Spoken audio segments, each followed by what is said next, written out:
एक लड़का शादी के लिए लड़की देखने गया। उसने काफ़ी देर से सुसु को रोक रखा था। जब घर वालों ने उनको अकेला छोड़ा बात करने के लिए तो लड़का लड़की से बोला, सुसु करने के लिए जगह दिखाओ। समझ रहे हो? समझ रहे हो आप? जुड़वा बच्चे एक कमरे में बैठे हुए थे। एक उदास था और दूसरा हंस हंस के लूट फूट हो रहा था। बाप बच्चे से बोला, इतना क्यों हंस रहे हो? बच्चा बोला, पापा इतनी ठंड में मम्मी ने दूसरी बार भी इसको निला दिया। बहुत तेज हो रहा है, बहुत तेज हो रहा साल। बीवी अपने आखिरी लम्हात में बिस्तर पर पड़ी थी। शौहर बोला, अरे जाने से पहले एक बात बताओ, तुम्हारे 5 बेटों में से 4 लंबे और गोरे हैं, लेकिन ये छोटा काला और पतला है। सच बताओ ये किसका है?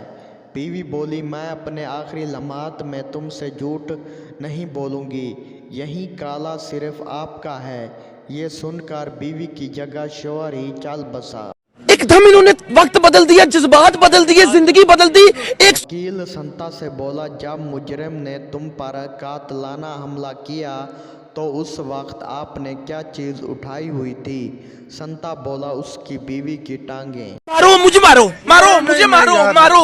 नहीं ये मजाक हो रहा है, एक सेकंड यार, मजाक हो। एक सरकारी स्कूल के दीवार पर लिखा था, हारन बजाना मना है, बराह मेहरबानी शोर ना करें।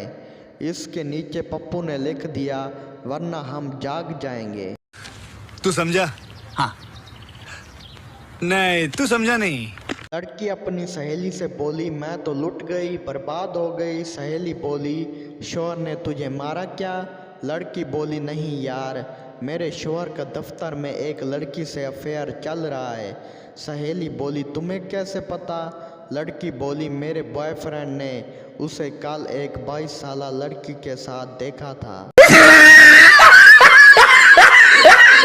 लड़की दुकानदार से पूछती है, ब्रेजर कितने की है? दुकानदार बोला, 20 रुपए की।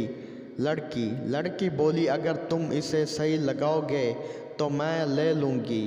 दुकानदार बोला, माफ़ कीजिए मैडम, लगाना तो आपको ही पड़ेगा। हम मालूम है तेरे बाप को मत सिखा, चल। पाकिस्तान में व्हाट्सएप मैसेज भेजने से काम नहीं चलता, अगले को कॉल करके बताना पड़ता है कि व्हाट्सएप पर मैसेज कर दिया है, बराह मेहरबानी देख लें। क्या बोला तूने? दोस्तों वीडियो अच्छी लगे तो चैनल को सब्सक्राइब और वीडियो को लाजमी लाइक कर दें। हम लाएंगे रोज़ाना इस तरह की न्यू वीडियोस। अगर आपके चेहरे पर थोड़ी सी भी मुस्कुराहट आई हो तो चैनल को सब्सक्राइब लाजमी कर दें।